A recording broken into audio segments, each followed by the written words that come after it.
Okay, so it seems to be recording. Okay, I'm back to my opening screen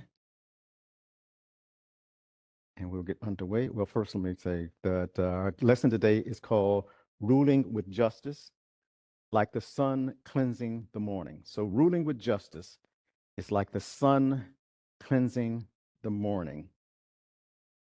And I'm going to make sure we are in that. So our lesson comes from a principle of Leo. The principle is called leadership. And with the leadership, one of the places that we look at, this comes from Sacred Astrology by our Supreme Father Marshall.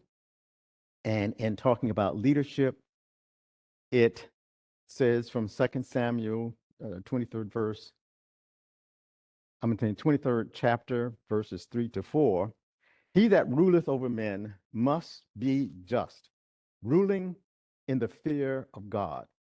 And he shall be as the light of the morning when the sun riseth, even a morning without clouds.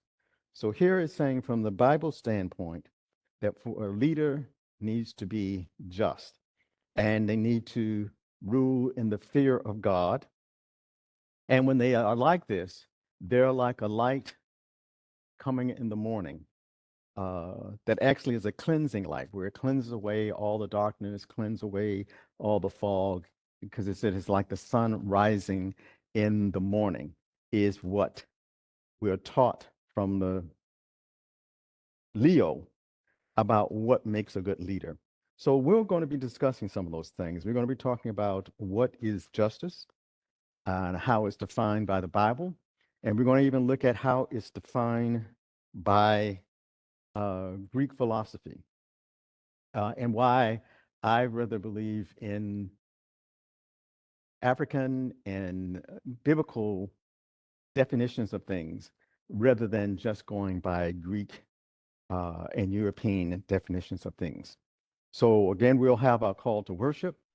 Scripture is still going to be the 23rd chapter of Proverbs. We're going to have the Lord's Prayer. I didn't write in the song and the meditation. We will have a song and a meditation. I think the song is Come Thou Almighty King, and the meditation, I forgot what I call that. Then we're going to look at the meaning of justice from the Hebrew definition of the word. We're also going to look at the Hebrew word for fear, because we'll talk about fearing God, but what does it actually mean when we say to fear God? Then we're going to look at Greek philosophy and look how they have a very unclear definition of justice. And I'm saying it's unclear by their definition. I say it's almost like a Babbitt definition of justice from Greek philosophy. And then we're going to look at the principle on leadership that comes from Sacred Astrology by our Supreme Father. So that's kind of like the service, order of the service we're going to have. Any comments or questions before we get started? If not, let us move on to get started. I think I already started recording, so I won't have to start it again. So let me just say, giving honor to God, our Creator, our Redeemer, and our Provider. We love the Lord our God with all our heart, with all our soul, and with all our strength. And we love our neighbors as ourselves as we give honor to our spiritual guides, to our illuminated Supreme Mother, Mildred Davis Miller, to His Holiness of Blessed Memory, Master Malvin Davis, to all the saints of the Spiritual Guidance Temple of Truth, to our Supreme Father Marshall Davis and our Supreme Mother Aletha Ravina Davis Drake, to our family, friends, and loved ones, to the people of all nations, to all living creatures, I greet you with Hotep, Shalom, peace abide. Now we'll have a reading of the 23rd chapter of Proverbs and the 13 sayings therein. When you sit down to dine with a ruler, note well what is before you, and put a knife to your throat if you are given to gluttony. Do not crave the delicacies, for that food is deceptive. Do not wear yourself out to be rich. Do not trust your own cleverness. Cast but a glance at riches, and they are gone. and they will surely sprout wings and fly off to the sky like an eagle. Do not eat the food of begrudging host. Do not crave his delicacies, for he is the kind of person who always is thinking about the cost. Eat and drink, he says to you, but his heart is not with you. You will vomit up the little you have eaten and will have wasted your compliments.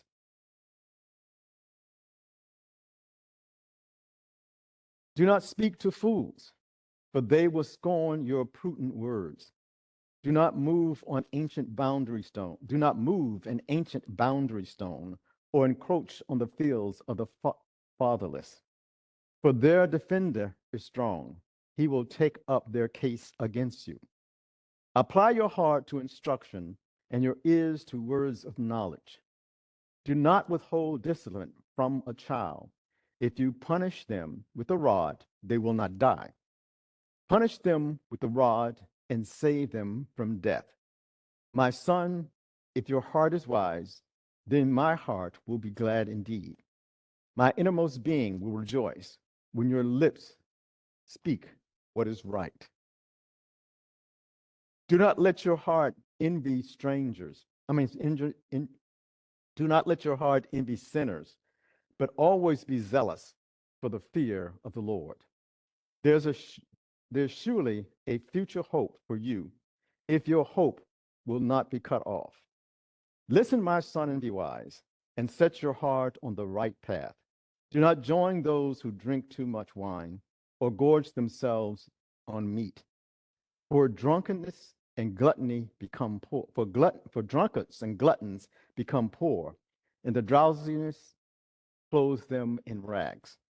Listen to your father, give your life, and do not despise your mother when she is old. Buy the truth, but do not sell it. Wisdom and instruction, insight as well. The father of the righteous child has great joy. A man who fathers a wise son rejoices in him. May your father and mother rejoice. May she who gave you birth be joyful. My son, give me your heart and let your eyes delight in my ways. For an ambitious woman is a deep pit, and a wayward wife is a narrow well. Like a bandit, she lies in wait and multiplies the unfaithful among men. Who has woe? Who has sorrow? Who has strife? Who has complaints? Who has needless bruises? Who has bloodshot eyes? Those who linger over wine, who go to sample bowls of mixed wine. Do not gaze at wine when it is red, when it sparkles in the cup, when it goes down smoothly. In the end, it bites like a snake and poisons like a viper. The eyes will see strange sights, and your mind will imagine confusing things. You will be like one sleeping on the high seas, lying on top of the rigging. Hit, they hit me, you will say, but I'm not hurt. They beat me, but I don't feel it. When will you wake up so you can find another drink? I've read the 23rd chapter of Proverbs in the name of God the Father, God the Son, and God the Blessed Mother. Amen, amen, amen.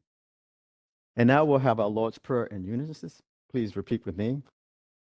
Our Father, which art in heaven, hallowed be thy name. Thy kingdom come, thy will be done in earth as it is in heaven. Give us this day our daily bread, and forgive us our debts as we forgive our debtors. And lead us not into temptation, but deliver us from evil. For thine is the kingdom, the power, and the glory, forever and ever. Amen, amen, amen. Thanks be to God for his gift of riches. Thanks be to God for his gifts of joy. Thanks be to God for his gifts of health. Thanks be to God. Thanks be to God. Thanks be to God. Okay, that now we're time for our meditation. This meditation is called My God is Awesome. So let's now relax ourselves, prepare ourselves to get into a holy state of mind, to your body filled with light and joy, and repeat after me. My God is awesome. The Lord has fashioned me, formed me, and made me in the likeness of the divine, glorious light. I am a reflection of holiness as I tap into the essence of the holiness within me. I tremble with rejoicing, knowing that an awesome, magnificent, and holy God loves me enough to give me life, health, and prosperity. Amen. Amen. Amen. Now I have a song here. With our setup, the song is Come Thou Almighty King. Like I said, I'm using a new setup. I don't know if I set it up correctly for you to hear the sound. So I will sing, and if you don't hear it, let me know later.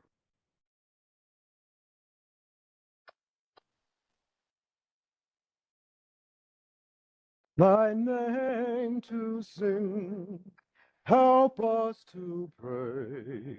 Father, all glorious, come and reign over us. Ancient of days. I think I had the words wrong there. But that ends our devotion.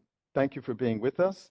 Our lesson today is saying ruling with justice, like the sun cleansing the morning. And we'll be looking at a passage from Sacred Astrology by our Supreme Father Marshall Davis. And in there it talks about this verse in 2 Samuel, in the 23rd chapter, the third through the fourth verse, where it talks about a ruler. And here it says, he that ruleth over men must be just, ruling in the fear of God. And he shall be as the light of the morning, when the sun rises, even a morning without clouds. So that's why I said that we're going to be talking about justice and the way the Bible teaches us to be just, and the way I find in a lot of African philosophy, where they talk about what justice is, even in Egyptian, especially in Egyptian African philosophy, where they talked about ma'at as a part of justice, truth, and balance and harmony, all being part of the same thing. So here we're talking about from the biblical standpoint, that it's telling that if you're ruling over people, it says men, but if you're ruling over people, that you have to have a concept of justice. And then, but that justice must be inclusive of a fear or respect from God. We'll talk more about the word fear here, but it must have a concept of God to go with it, and a beautiful concept of God. And when it has that concept of God, and using the Hebrew definition of the word justice, that person becomes like a light in the morning. And in the morning, the light of the sun, as it's coming up, it dispels and clears away all types of darkness, all kinds of fog, all kinds of misrepresentations of things, and help things to illuminate and become clearer as you see them. That's why it says even it's like the sun coming on a morning when there are no clouds to block out the beauty of that light from the sun. But they're saying that is what, when you have the right definition of justice, when you have that respect and reverence of God in the way you're doing justice, that is the type of justice. That's the way you were seen to the people and to the society that you are a part of. And that's what we want to try to do. How can you learn how to rule it with justice? And I say this because as I look at justice, all of us are not using the same definition of justice. That's why what I'm going to talk about here is from the Hebrew sense. What does justice mean? And from the Hebrew sense, what does fear of God means? And then we're going to look a little bit at Greek philosophy and some of its arguments about justice. And most of them are unclear. They from some of their philosophies, especially when you look at Plato, who was talking about the teachings of Socrates, you find that it becomes a very unclear, very muddy discussion. And a very long discussion because there are about I think it's like 10 to 12 books in a thesis that Plato wrote called Timaeus, or something like that. And no, the main thesis is called The Republic, where he talks about this thing called Timaeus, or something like that, which is to him the best of the types of social structure you can have. And then that one not being, and when he's saying the best, he felt that even that one was flawed. So when they talk about justice, we're going to talk about what do they mean by justice and what do they concede to when they're talking about justice. But first, let's look at a truer picture of justice for me, and that comes from the Hebrew word for justice, which is Tsadeq. Tsadeq or Tsadoq, either one talks about it. And when it first talks about this word, and this comes from Strong's concordance, the word number 6,663 is Tsadoq. And it says that the first word it gives for explaining what is meant by justice is to cleanse. Cleanse, or it means to clear the self, or to be or do justice, to be turned to the righteous. And but it comes from a primary root that means to be or to make something right. So it means to cleanse something, to clear yourself. These are what it means when it's saying about being justice. It's a part of a cleaning process. Sometimes when you hear the word justice, it also talks about it being a vindication. But a vindication on doing what? It is cleanse away those things that are not a part of being in connection with God. So it's really saying cleansing yourself of the things that get you out of the connection or the right alignment with God. So that's the Hebrew concept of the word justice, a cleansing process, something that is like the sun. And when the sun shines, as it says in the thing, the sun shines on everyone. It does not say, oh, I'm going to shine on this person because I like them, and the other person, I'm not going to give them sunshine. It's when it's talking about that process, it's like the sun shining in the morning. It shines for everybody that gets up in that morning. So justice is something that it clears the way and clears the path so that everybody can see righteousness coming a part of their life. And I want you to remember that when we go to the Greek philosophy ideas of justice, because it's not going to talk about you're being just for all. We're going to get a more selfish definition of what is meant by justice. But before we go on to that, let's look at the word fear, because we're saying that it takes the fear of God to get this type of concept of justice that has the cleansing effect. And this is Hebrew word yare, and it's word number 3,372. And it means to affright or be afraid, or dreadful, but it means to put in fearful reverence of a terrible act. So it comes from a proverb root to means to fear, but morally it means to revere. It calls to be frightened.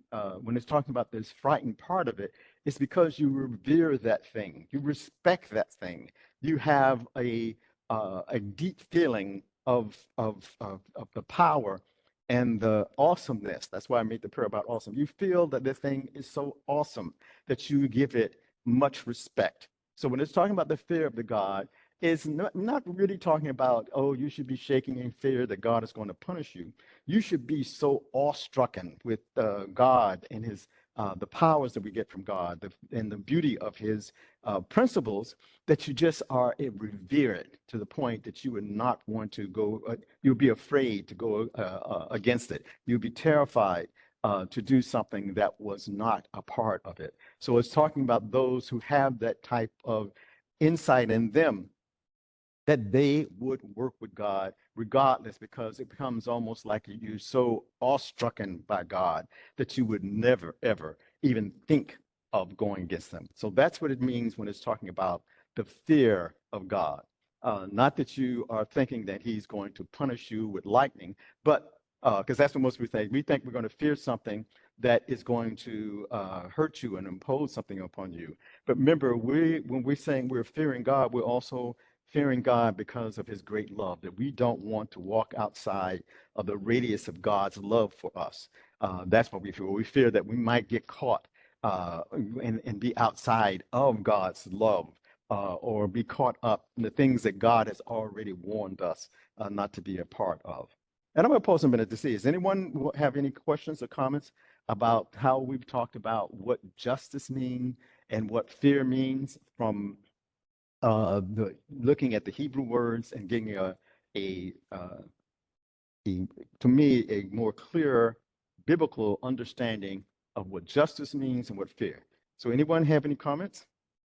Just for a second, let me go and look and see who we have with us. I think I can get there. Maybe not.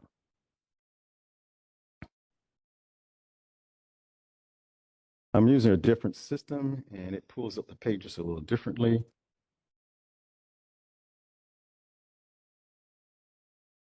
So let's see, we do have people with us.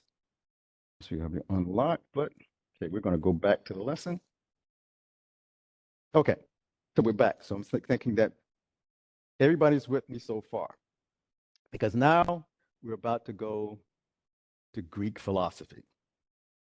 And we're going to say, so what does Greek philosophy tells us about justice? And here we're going to be looking at, if I come up, kind of get a little more comfortable. Here we're going to be looking at a part of some of the writings of Plato. And most of Plato's writings look at or teach us about Socrates. So there's several books that Plato put together in looking at the philosophies he was taught by Socrates. In fact, most of the stuff we know about Socrates is from the writings of Plato, and these conversations that Socrates would have with his students. That's why we kind of know that Socrates kind of taught by questions, is really based on the fact that when Plato wrote about Socrates, he was always having these questioning conversations with his students. And another thing I should point out about Greek and Roman philosophy, because a lot of the Greek philosophy rolled on into the Romans, is that it was never really well respected by the Greeks and Romans. They had great issues with these philosophers. That's why when we look at Socrates, we find out that Socrates had to drink hemlock because the Greeks felt that he had violated the principle of bringing in a foreign religion. Plato was kind of banished from Greece because he was teaching these philosophies. And so many times when he was writing, he was kind of writing to gain the favor of the Greek powers, to show that he was still sticking to their beliefs and their ideals. But you even look at other Greek philosophers, many of them were philosophers because they had gone over to Egypt and learned some of the philosophies of Egypt. And while they loved Egypt for its scientific and more practical aspects, they always wanted to make sure that they were not using Egyptian philosophy or religion. So they believed that their religion or their philosophy of the Greeks and the Romans was what they should live by, and that they should look at some of the techniques and things that they can get from the others, but they should not be adopting their philosophy and religion.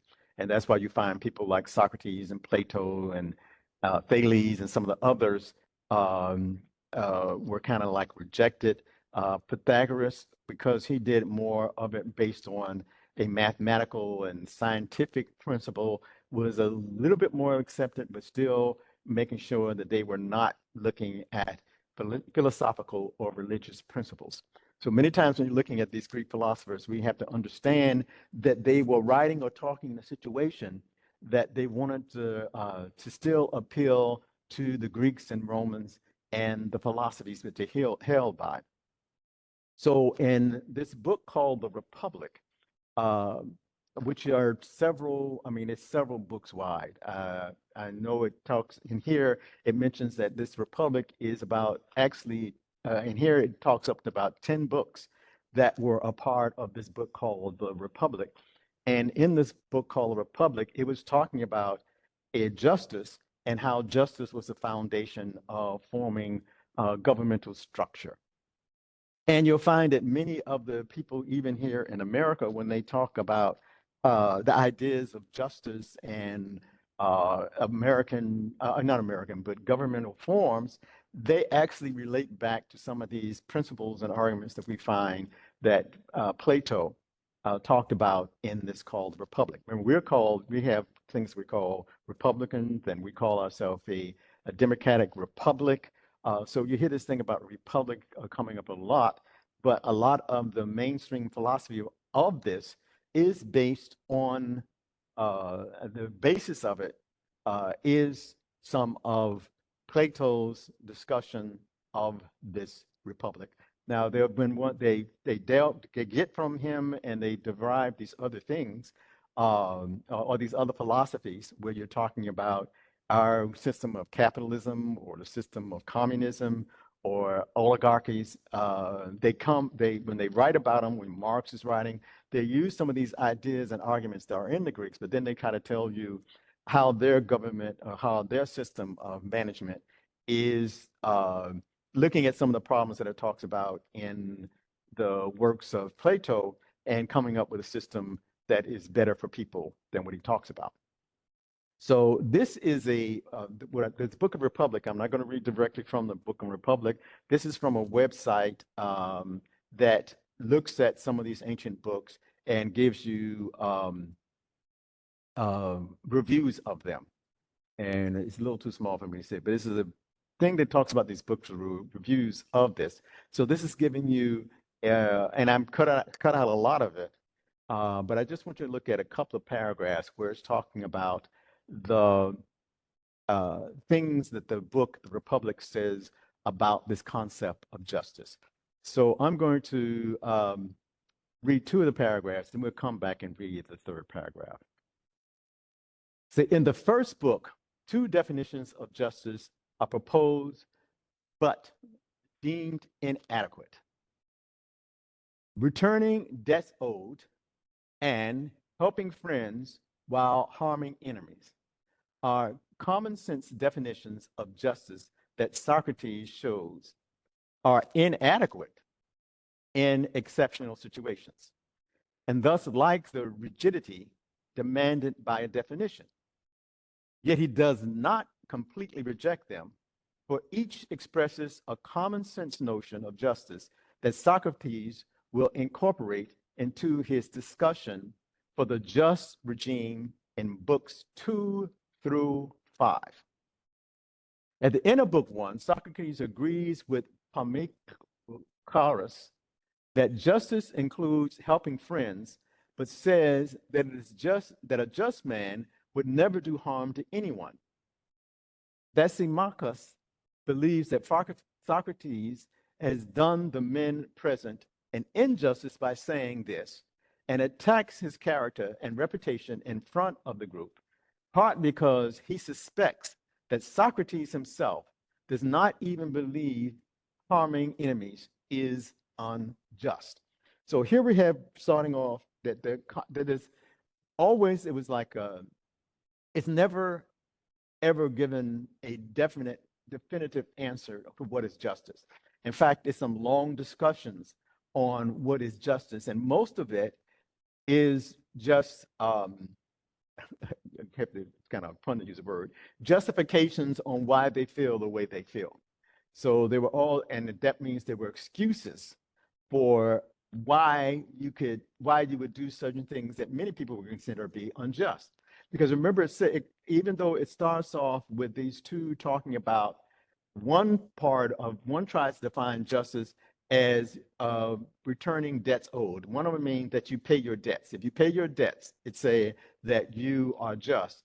And the other one part of argument that I believe proposes as a idea of what justice is helping friends while harming enemies. So there are two concepts of justice. Either you're paying back debts that someone owes you, um, which, if you think about it, is a bit transactional because it's saying that you're adjusting justice is that you have given somebody back something that they had given you in the first place. And the second one says that when you help friends while you do things to harm your enemies, is the other idea that they have that this is justice, that a just person will do this. And when Socrates says that these two commonplace definitions of justice are inadequate in exceptional situations because they, and one of the things he says about them is that you should really be not try to harm anyone. Even one of the students then says, "What are you talking about, Socrates? I don't really believe you believe that." Uh, uh, that if you do something that you should be doing things that not going to harm your enemies, and that you should be just to everyone. So he argues with Socrates, saying that Socrates is trying to fool his students by telling them that they should not harm their enemies. And remember, this conversation, most of this is just talking about what is in book one. This back and forth conversation about what is justice sometimes is conflicting and one point they say that, oh yes, these are the basic parts of justice, but there are exceptional cases where you have to consider helping everyone, and then arguing that, I don't really believe that you actually mean that Socrates. So it's all these confusing back and forth issues about what is justice. And even though it doesn't give them as the final definite answer of it, most of them based on these two concepts talking about is returning debts you owed or helping friends while harming enemies. And you will see this idea of transaction. I call it transactional justice. That justice is always this transaction that if you only repaying the people that you think you owe them something back, or that you do things to help friends, but you do just as many things to attack enemies. And this creates to me many of the broken philosophies that we see, like the one that's about the zero sum game. Because in a zero sum game, one side wins, the other side loses. So the philosophy that develops from the zero sum game philosophy is one side's going to win and the other side is going to lose, is that anything you can do to make the other side lose is okay. Even if it seems harmful for you, anytime you do something to block the other person from winning, or help them to lose, you have done something to help yourself to win. So it becomes a way of looking at life that if you can do something that will harm those who you deem as an enemy, even though it may cause you some discomfort or pain, that you are doing a great thing because you are helped by hurting your enemies. You are actually helping yourself. That's part of the philosophy that comes from this idea of doing good for your friends while harming your enemies.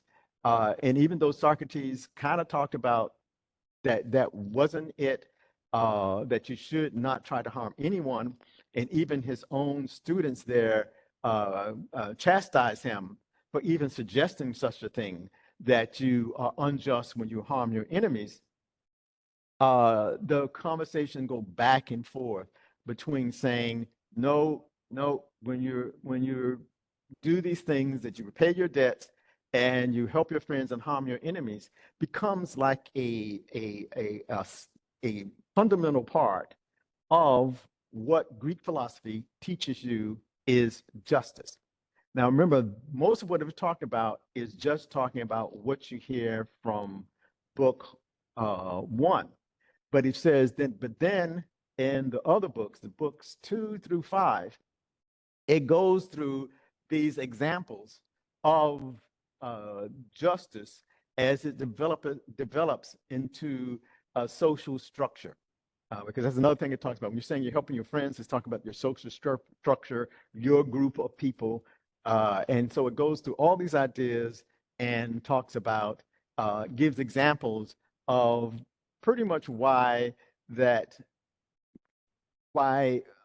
just doing the transactional bit where you're repaying what you owe and that you're helping friends and harming enemies can be justified.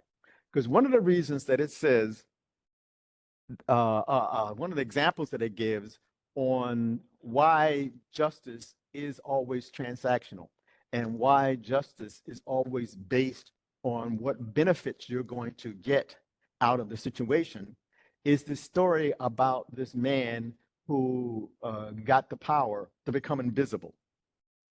And because he had this power to become invisible, a lot of his gain in life, a lot of his progress in life was based on him being able to become invisible and going to kill his king, to get rid of his wife, to steal things. But because he was invisible when he did these things, nobody knew he did them. And this was given as one of their reasons why they felt that if a person could get away with an act, they would never be just to their enemies. That the only reason that they are just to their enemies is because they think they might get caught. But if they think they're in a system that is not going to punish them and is not going to capture them, in other words, if they can become invisible or hide themselves, then everybody would do what was beneficial. So that whole idea of you not doing unjust thing was just that you didn't want to get caught or punished for them. But in a basic part of a person, of all the people that they saw, is that if they could get away with it, they would do things that others would consider terrible things. But it's just you don't want to get caught doing terrible things, so you find all kind of ways to mask it. So that was one of the great stories that they give as an example of why they didn't feel people would be just, because they felt that people would just be just because they thought they were going to be caught, not because there was actually an innate sense of justice, an innate sense of connection between people.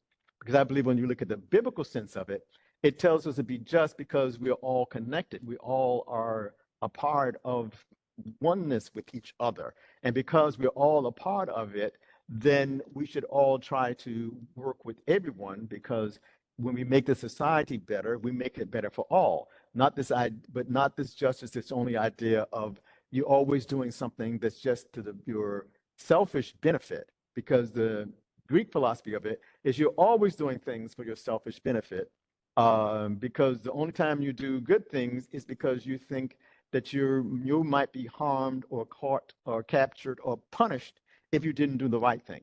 That's how we get some of our criminal justice system.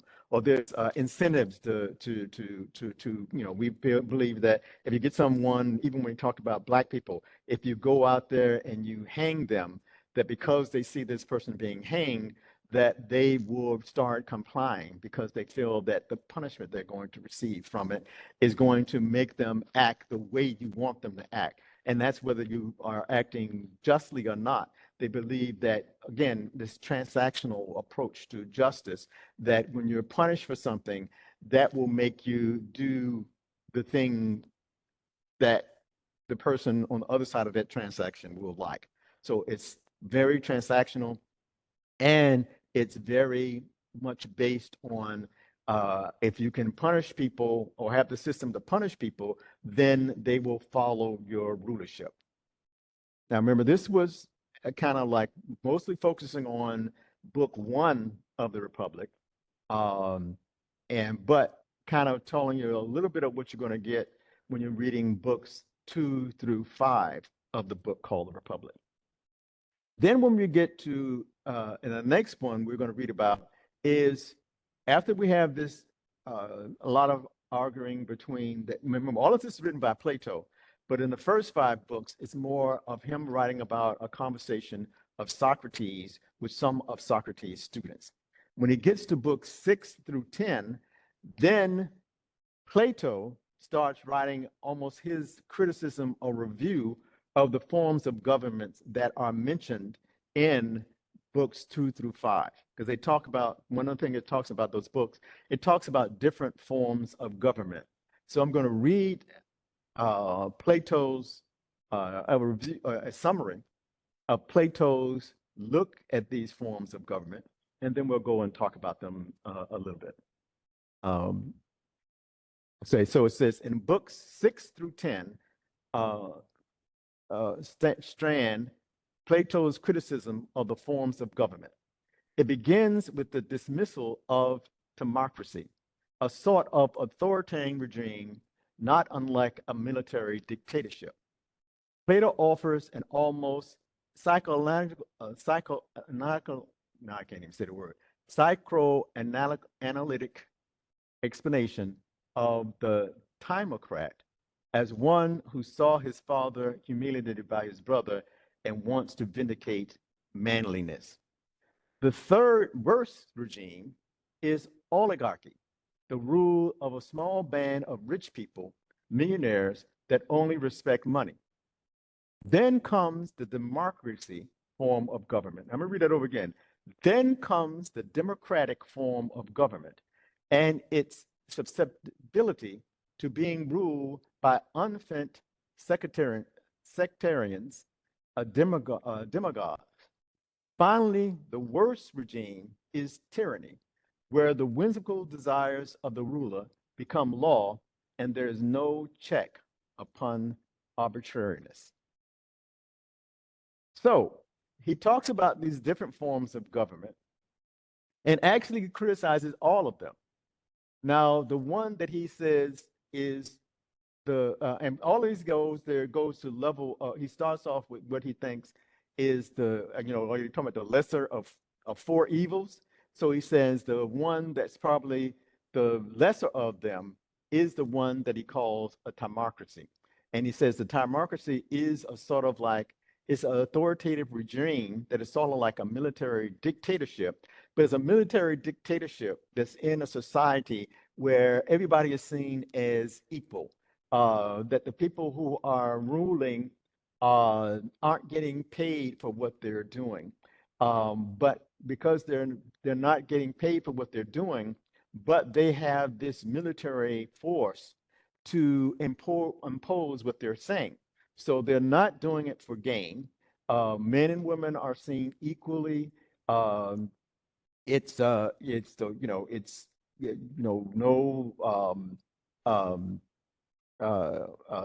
big eyes or little U's.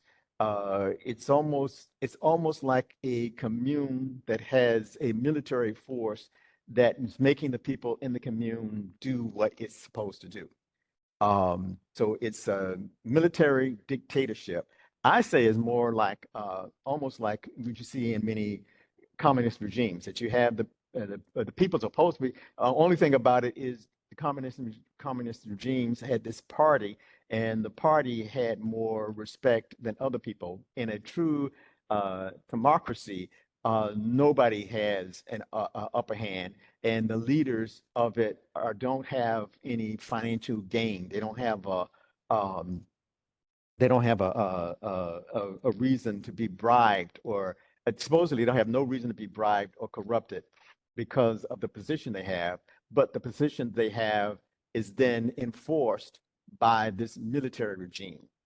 That's the one he says. He says that that's probably the least problematic of the forms of government that are talked about in book 2 through 5 of the Republic. The next one he talks about, because he said, you know, and I really don't follow this other thing. It's just psychoanalytical explanation that in a democracy you could see your father humiliated by your mother, and want to be vindicated by manliness is I don't get it. So maybe someone else can explain to me why, and that's why a democracy is bad. I guess you have to understand Greek philosophy about the mother humiliating the father was sort of like something that was uh, totally out of their idea, that you wouldn't try to get vindication against you would even try to hurt your own mother, because, and I guess maybe that's what he's talking about, that in this one it seems that you would try, if your mother had done something to humiliate your father, which is a great insult to them, that you would try, it was trying to stop you from getting vindication of your manliness by trying to do something to your mother. So it's kind of like confusing to me. Now he says the third worst type. So this means that this type is better than a democracy, is the one where it's called an oligarchy. And an oligarchy is when a small band of rich people who only have respect for money try to rule everything. That's the oligarchy. That they're rich and they band together and they use their ideas of money to make all the rules for everybody. That's oligarchy. And he says that is actually a little worse than a democracy. So you go from this democracy, which I see is almost like a commune with a military dictator, to a oligarchy where the rich people control anything. Those are the least two favorable in his, well, least two bad. They're the least bad, and then the second least bad. So they're better than the other two when you talk about the oligarchy. Then comes the democratic form of government. And it's saying that this one is actually worse than democracy and the oligarchy.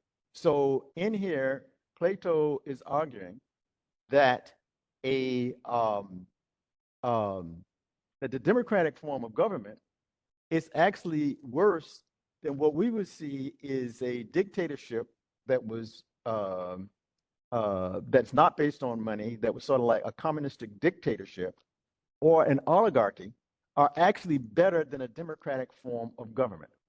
And he says that the reason that a democratic form of government, where people have representatives and people get them, is bad, is because this democratic form of government is susceptible to being ruled by unfit sectarians. So it's saying that in a democratic form of government, that you could end up with people ruling you who were unfit. That's what his big thing about democracies that were bad, that you might get an unfit person in office. And when you had that unfit person in office, it actually made your system of government worse than a democracy and worse than an oligarchy, where the people can, one where, so they felt that when an oligarchy, when rich people were running you, it was better than being in a democracy and having a bad, unfit person who was running the whole thing. Because that person would become like a demagogue, that they would kind of rule things unfairly. And so that was worse. Democracy was worse than the oligarchy and the democracy. And then the fourth form of government, now he did say that this is the worst one, but the worst form of government was tyranny. And tyranny, when you have this person who just has whimsical power, that he can rule, and anything he says, any kind of thing with no check, that person can just do anything they want to do. And he says that is actually the worst form. But remember, that's just democracy to them is just a little bit better than this tyranny, but it's a little bit worse than an oligarchy where the rich people rule. So they're saying that The best one is where the governing people get no money from it, but you have a military to back up their rulership. Where you have a dictator who's ruling things, but that dictator is not being influenced by, or the ruling class is not being influenced by money. Then there's one where you do have the rich and doing it. That's better than a democracy. A democracy is bad because you can get bad rulers, bad people handling the processes. And the worst one of all is tyranny.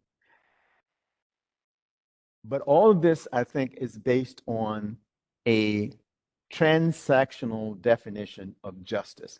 That if your justice is just going to be based on what is financially beneficial to you, that's why I think even the oligarchy, because the person with money, that's kind of like their system of doing it.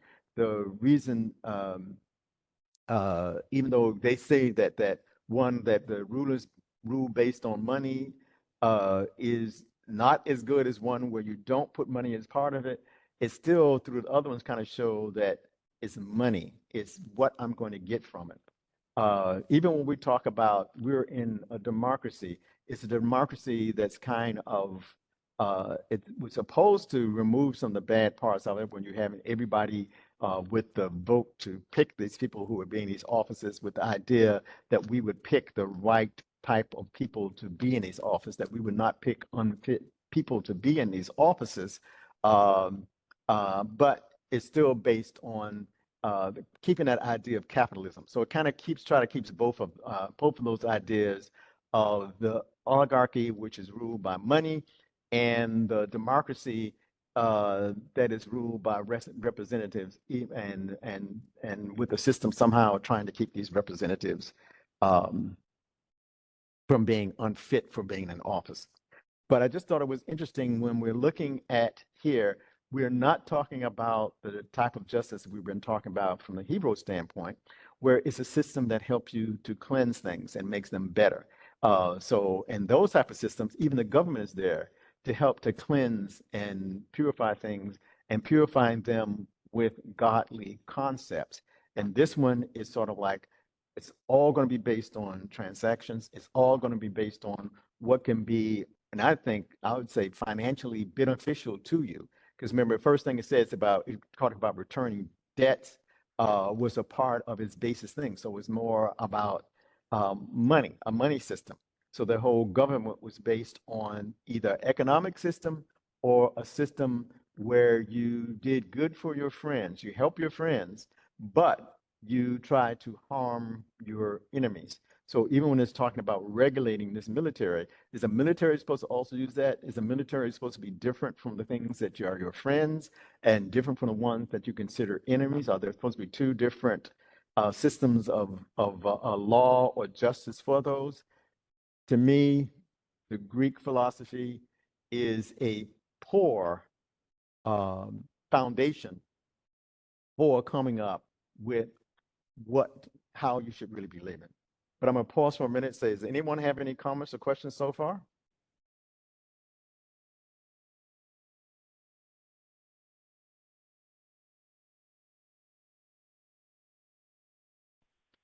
So now we're going to go back to what I feel are better principles for understanding.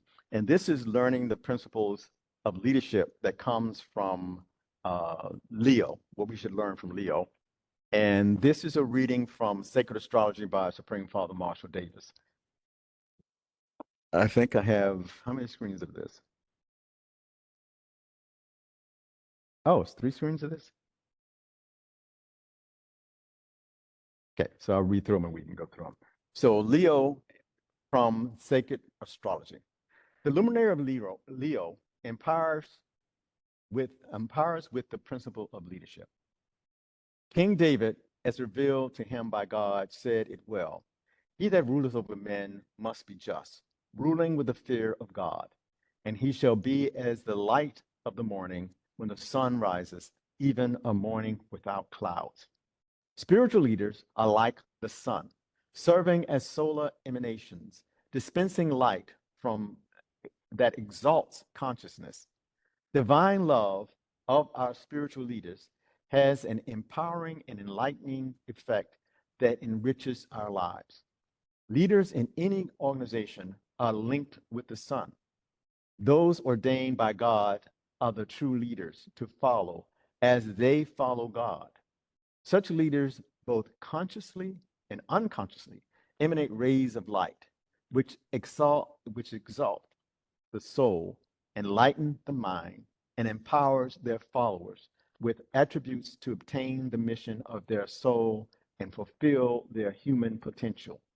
Spiritual leaders not only teach and enlighten us regarding the will, the way, and wonders of divinity, but they also impart energies that elevate, empower, expand, enrich, and establish our oneness with the hierarchy of heaven.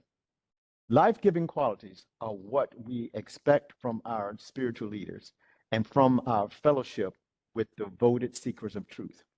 We can come to an understanding the enriching power of love. So here we have, I think, something that's totally not shown in the Greek philosophy about what a leader is supposed to do, that the leader is supposed to be there to help to enlighten and empower and help people to grow, not just saying grow in money and grow and paying back money to who they owe money to. And I'm not saying that you shouldn't be paying back money to your money to who you owe money to, but I'm saying that is what life is all about. How much capital that you can have, and capital being how much you can own or not own. Because it keeps telling us, and I think we talked about last week, is when you die, you don't take this stuff with you.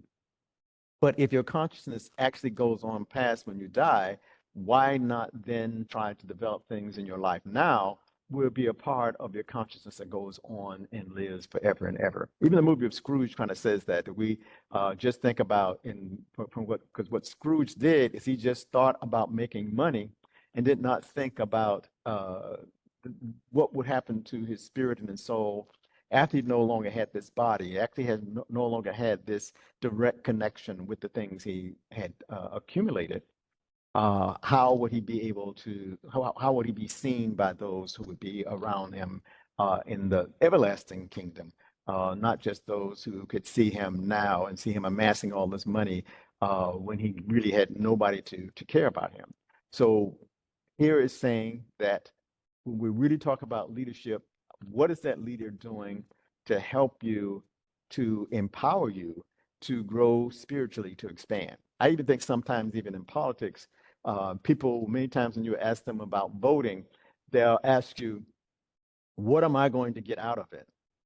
And with this transactional approach that if I'm going to vote with somebody, then I should be getting some financial benefits. They should be paying me somehow for that, that they shouldn't just be setting up a system to me to live in that is going to elevate me, to empower me, to expand me, to enrich me, or to expand my oneness with the hierarchy of heaven.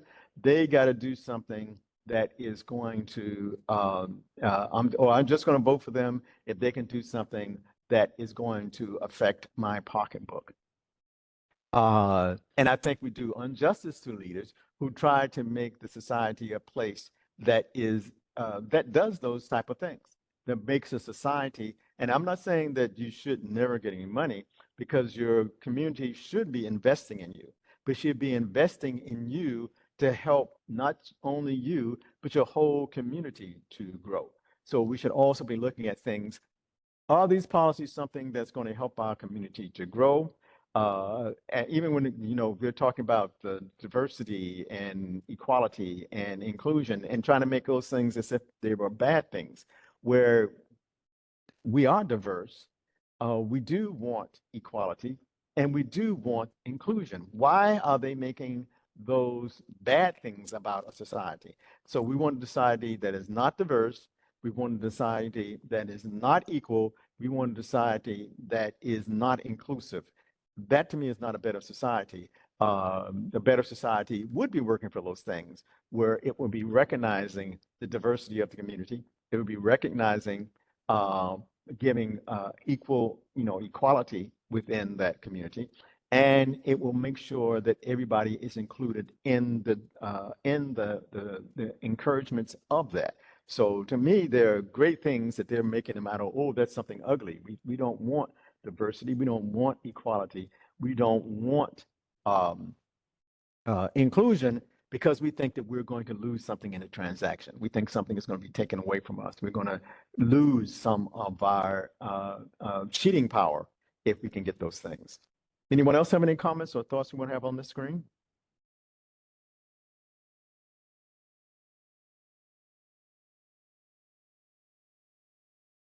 So we'll read the next page, the next screen on From Sacred Astrology by our Supreme Father Marshall. Through the expression of love amongst the fellowship can be enriched in holy love. Too often, in actuality, this is not the case, due to the human ego, which clings to the egotistical identity, erroneous perceptions, and meaningless traditions and animalistic tendencies.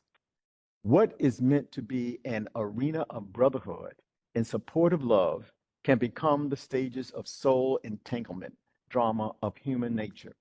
Souls who have not learned or resolved the lessons of immaculate love will continually encounter each other in negative manners, in hostile ways, from one incarnation to another.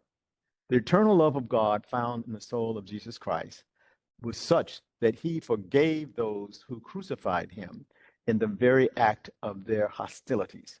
He did not wait for them to seek him for forgiveness, nor for them to cease on or repent, nor did he overlook their failing or wait to rejoice at their defeat or at the reaping of their karma. He forgave them because of their failing and lack of spiritual insight, which in this case is quite often with fallen humanity. He forgave them due to their lack of knowledge. Jesus, by example, requested, Father, forgive them, for they know not what they do. That comes from Luke 23rd chapter, 34th verse. He would greatly benefit from such love that enables us, we would greatly benefit from such love, which enables us to forgive, and free all those who cause us harm, along with forgiving ourselves. Our thoughts and hearts will reach a higher plateau if we free our state of mind and emotional disposition from the hate, sorrows, fears, bad experiences, dissatisfactions, and the like to keep us earthbound. So he said, Jesus gave us example of by looking at how we're all connected. And I think his clarity of vision not only let him see that they were doing wrong and that they needed to be prayed for to get them out of it. Because remember, it says the fear of God. Part of this is Jesus actually showing a respect and reverence for God, knowing that God can help lift them out of this sickness. And all he had to do is try to identify what sickness they need to get delivered from. And the sickness that Jesus saw that these people need to be delivered from was they didn't even know what they were doing spiritually. They did not know what they were doing to their souls. They did not know what they were doing to society. And in the act of crucifying him. So he could see that it was their lack of knowledge that was the problem. That if they had more knowledge and a greater understanding, that they could see that what they were doing was wrong, and him supposing that if they could see that, then they would not do that wrong. But again, I think this takes that thing that says that justice, that gives you the type of light, that gives you that fear and respect for God, knowing that in many cases, him talking to them directly, he did not see as beneficial as God setting up a process to help to start forgiving them or giving them the things they would need to come out of that lack of consciousness, that they needed to be forgiven for. And this type of forgiveness is not saying that they need to um, not learn the lessons of what they were doing. I think the beginning he was talking about is so that they would um, learn the lessons of what they were doing wrong. And because they would learn the lessons by forgiving them of the blockages and the stumbling blocks before them, which there was a lack of knowledge, that he was actually praying that they would get the knowledge that they need. Because he said they know not what they do. I think that was implying that God teach them what they do not know about this. Open up the doors and open and give the light, because you remember we're talking about how do you cleanse the thing? How do you cleanse it? And how can you cleanse it if you don't see what the real problem is? So when we're talking about working with our enemies and praying for them, we do need the insight to be able to see what is their real problem, what are they working against, and how we can try to use the power of God in their lives to help them to come above those problems. Um, Even if it doesn't, not so now, right now, I'm not going to pray for them to even stop the process, because I think Jesus saw this as a process that he needed to go through. But their way of doing it was with cruelty. Because remember, Jesus was supposed to be the same type of sacrifice that Abraham was making with his son Isaac. And Abraham was not making this sacrifice of Isaac with any type of cruelty or hatred, but with the idea that God was going to resurrect him. The biggest problem in the Jesus story is that this same type of sacrifice was being done, but it was being done out of cruelty and hatred, not knowing that he would, just as, but with Isaac, it became a ram in the bush that substituted him. But with Jesus, it wasn't supposed to be a ram in a bush, that it was supposed to be a sacrifice that would actually open mankind up to something new. So that if the people knew what they were really sacrificing him for, would they still have this uh, hatred?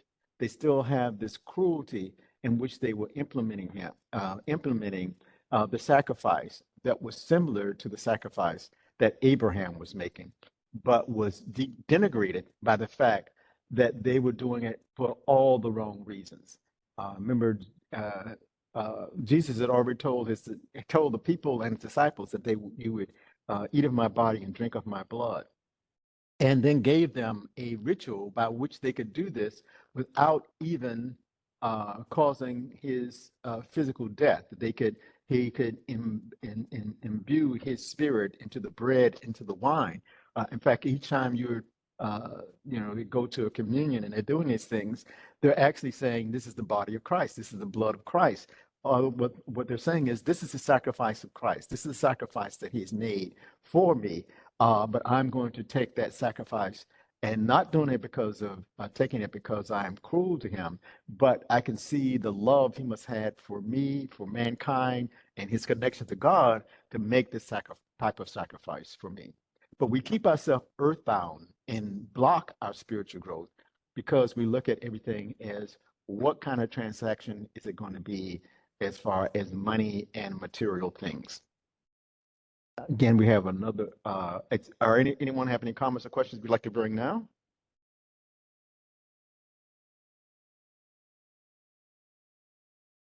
Oh,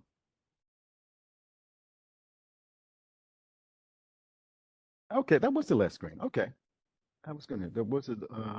Okay, that's the last screen we had on from Sacred Astrology, but it's trying to tell us that we need to wake ourselves up. We need to get some higher definitions of the things that we're working on in life. And by getting those higher definitions, we'll actually begin to cleanse our vision through justice, that it would actually make us start seeing things clearly, make us not think that we need to be cruel to others. In fact, it's showing us that being cruel to others actually hurts our ability to see what we need to do to get justice. But justice should be something that helps to cleanse, not something that punishes. That when we get the right type of justice, you don't need a military police force to go around cracking heads and forcing people. How is it really justice if you got to force people to do it? You got to, because, and especially this feeling that if people could be invisible and do things without you seeing it, that they would do only the things that would be of financial benefit to them, because they could become invisible to actually doing it. And that's why you needed someone to enforce the rulings of whoever this group is you were leading us, not to saying that we're all here to help each other to grow to our Father's spiritual potential. Because what God has created in us is something that does have great spiritual potential. And each one of us has a great spark of God's Spirit within us. And we should be working to try to get all of those sparks where they're emanating throughout the universe, and therefore will help us to solve and cleanse all the problems in life. So anyone else have any comments or questions?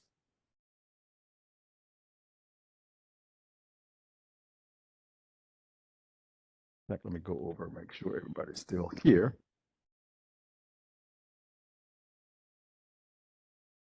Go the wrong way.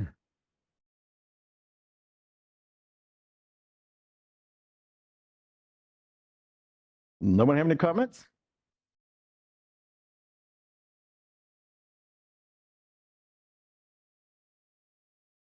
If not, I'm going to go back to sharing for our announcements. Not that way.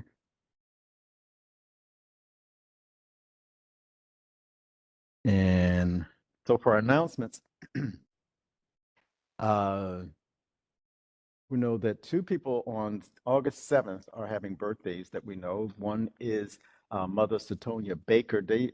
Baker is having a birthday on August the 7th.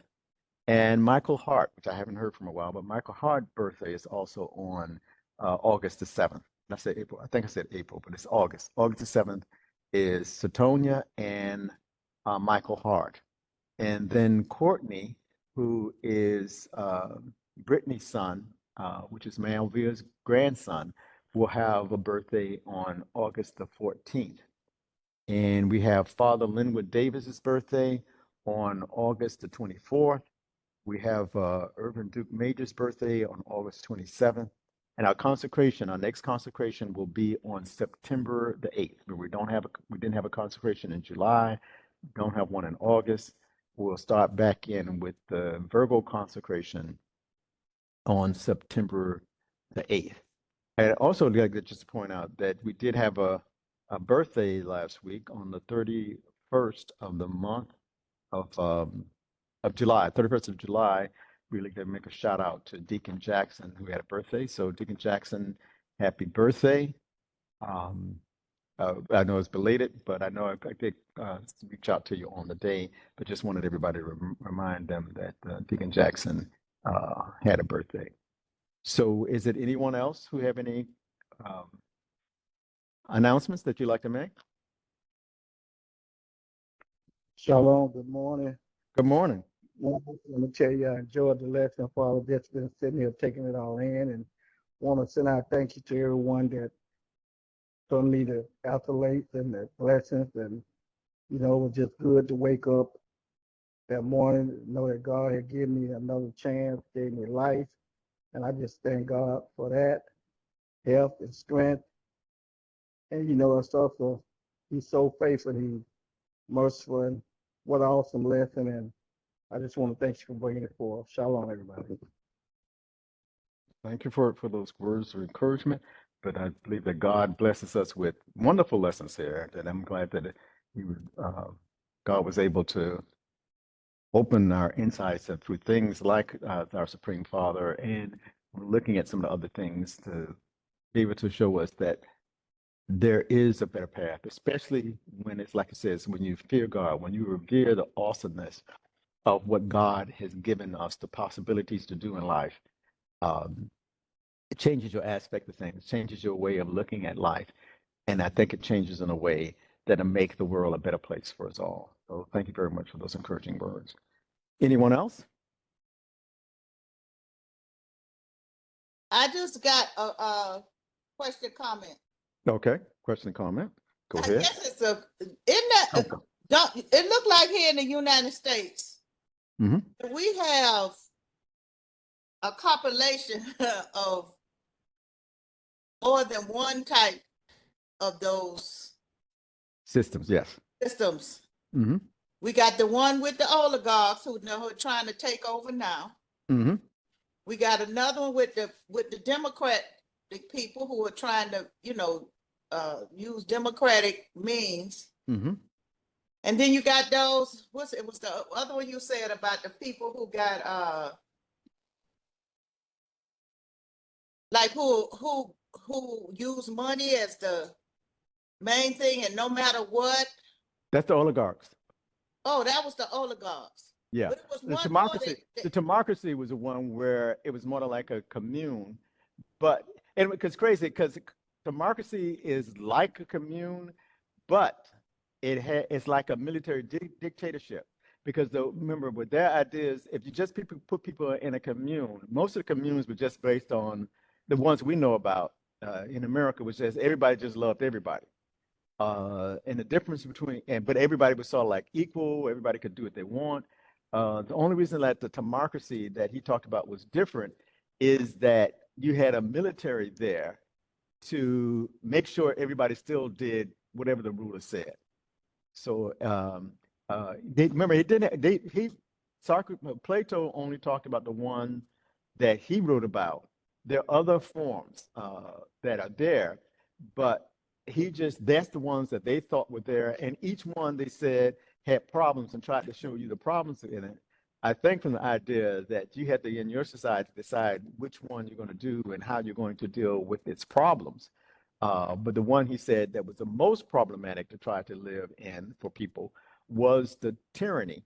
And so you see our Supreme Court now almost trying to set up a tyrannical form of government just so that they could stay in power. So you see all forms of those Yes. types trying to get power. Yeah. That's the crazy part, trying to get power. That's all I had to say. Yes, and they want power over and all about, instead of trying to say that we're all here to do some divine goal and mission, thinking that no, I just want to get what I can get. That's why I say it's very transactional and very based on getting things in the material. So it's like no other reason you have to have a society unless it is to gain material things.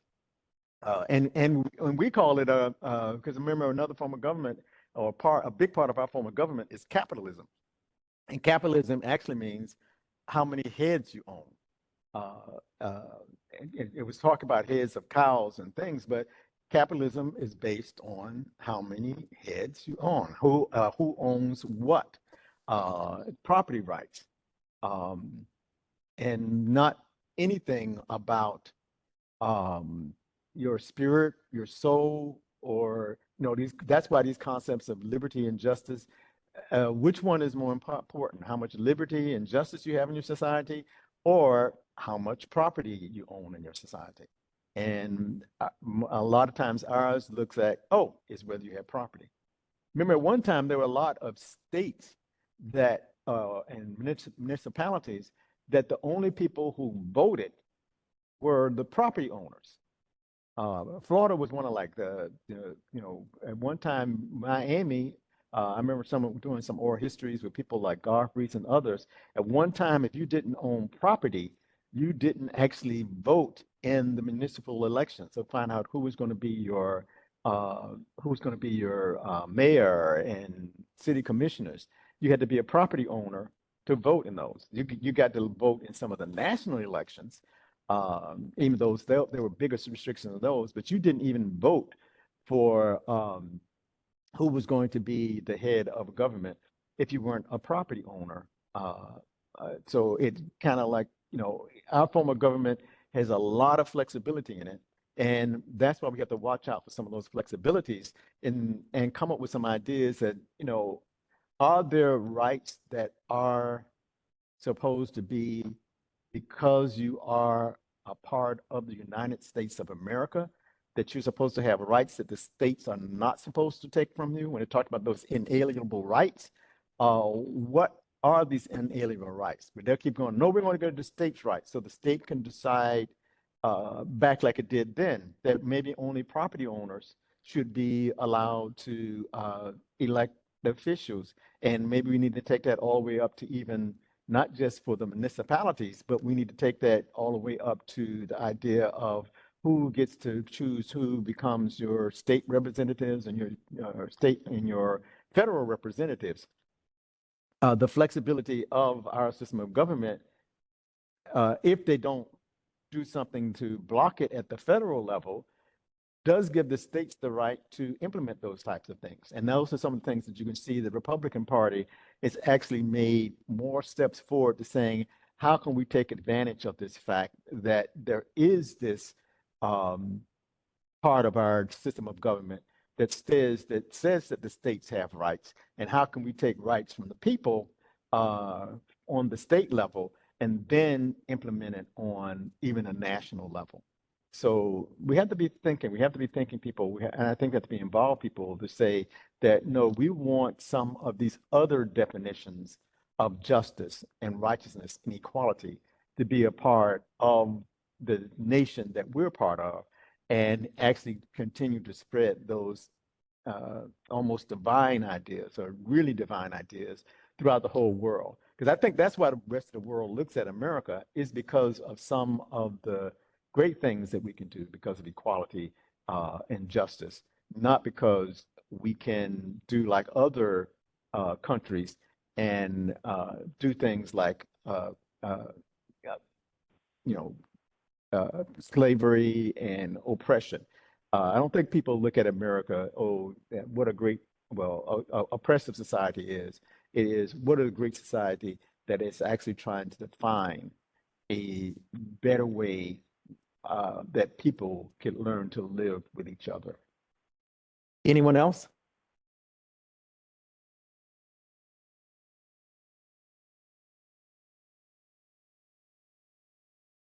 So I'd like to thank all you who joined us and to come and be with us.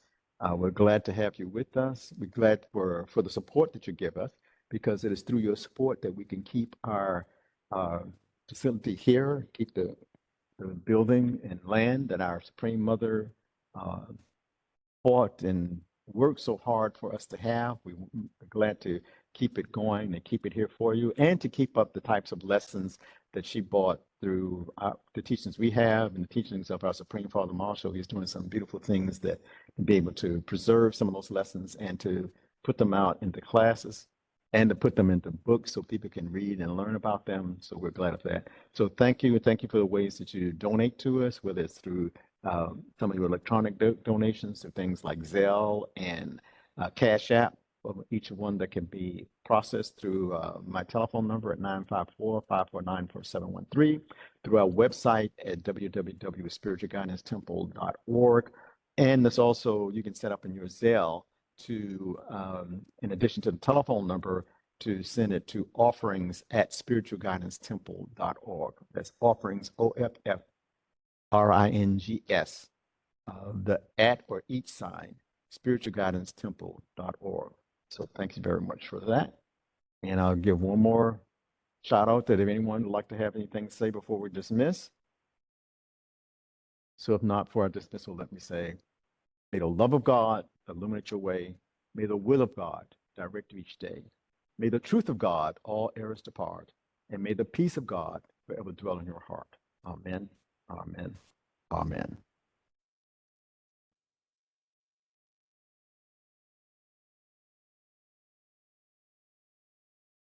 I'm trying to get to where I can turn off the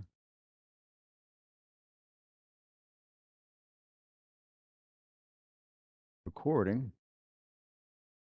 Okay. No, let's just stop the screen sharing. That's where I'm using this new system. And of course, the new system, I don't know where to put the recording. Recording is in progress. So can I stop the recording here? Stop recording.